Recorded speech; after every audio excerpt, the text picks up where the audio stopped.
नमस्कार दोस्तों, स्वागत है आपका सुपर बुक चैनल में। दोस्तों, आज हम बात करने वाले हैं काले पानी की सज़ा क्या होती है। आखिर क्यों इस सज़ा को इतना भयानक माना जाता था, क्यों इस सज़ा को काले पानी का नाम दिया गया, क्यों काले पानी की सज़ा का नाम सुनते ही अपराधी की रूह कांपने लगती थी। आखिरकार क्यों इस काले पानी की सज़ा की घटनाओं को भारत के इतिहास में दर्ज किया गया। इन सभी सवालों के जवाब जानने के लिए जुड़े रहिए हमारे साथ इस वीडियो में लास्ट तक। वीडियो शुरू करने से पहले आपसे एक रिक्वेस्ट है, अगर आपने हमारा सुपर बुक चैनल सब्सक्राइब ना किया हो तो प्लीज़ सब्सक्राइब ज़रूर कर लें। दोस्तों, एक समय था जब काले पानी की सज़ा का नाम सुनते ही अपराधी की रूह कांपने लगती थी। इस सज़ा को सेलुलर जेल की सज़ा के नाम से भी जाना जाता है।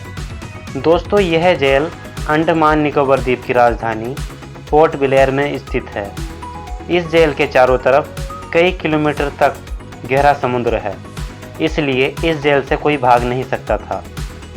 यह जेल ब्रिटिश सरकार द्वारा भारतीय स्वतंत्रता संग्राम के सेनानियों को कैद करने के लिए बनाई गई थी। दोस्तों, जब 1857 में भारत को आज़ाद करने के लिए आंदोलन शुरू हुआ तो जगह जगह भारत को आज़ाद करने के लिए आवाज़ें उठने लगी। इस आवाज़ों को शांत करने के लिए अंग्रेज़ों ने भारत की मुख्य भूमि से कई हजार किलोमीटर दूर समुद्र में अंडमान निकोबार द्वीप पर पोर्ट ब्लेयर में एक जेल बनाई, जिसका नाम सेलुलर जेल रखा गया। इस जेल का नाम सेलुलर जेल इसलिए रखा गया, इसमें 694 कोठरियाँ थी। प्रत्येक कोठरी की लंबाई 15 गुणा 8 फीट थी। प्रत्येक कैदी के लिए एक सेल थी। प्रत्येक सेल में 3 मीटर ऊपर एक खिड़की थी। ये खिड़की इतनी ऊपर इसलिए थी ताकि कोई आपस में बात न कर सके। इस जेल की नींव 1897 ईस्वी में रखी गई थी और ये 1906 ईस्वी में बनकर तैयार हो गई थी। यह जेल 7 भुजाओं में फैली थी और बीच में एक टावर था जिससे सभी कैदियों पर नज़र रखी जाती थी। इस जेल की 4 दीवारें बहुत छोटी बनाई गई थी, जिससे कोई भी कैदी आराम से कूदकर भाग सकता था। मगर भागकर जाता कहाँ, क्योंकि चारों तरफ समुद्र था। इस जेल में रोशनदान से भी कूदकर भागा जा सकता था, मगर भागकर जाता कहाँ, क्योंकि चारों तरफ बहुत गहरा समुद्र था। मगर ऐसा नहीं है कि इस जेल में से किसी ने भागने की कोशिश नहीं की। कुछ 238 कैदियों ने इस जेल में से भागने की कोशिश की थी, मगर वो बाद में अंग्रेजों द्वारा पकड़े गए और बाद में उनमें से 87 लोगों को फांसी दे दी गई, ताकि बाद में कोई भागने की कोशिश ना करे। इस जेल में 3 फांसी एक साथ दी जाती थी।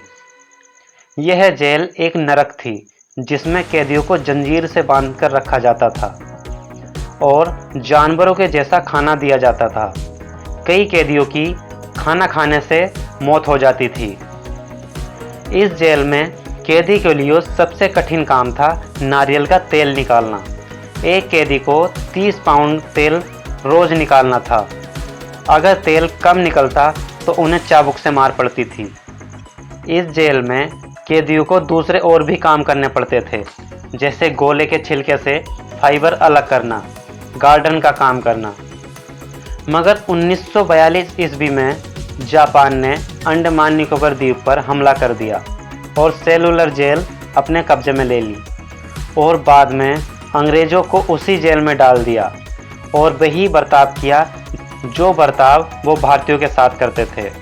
मगर महात्मा गांधी और रविंद्रनाथ टैगोर के कहने पर उस जेल से भारतीयों को छोड़ दिया गया।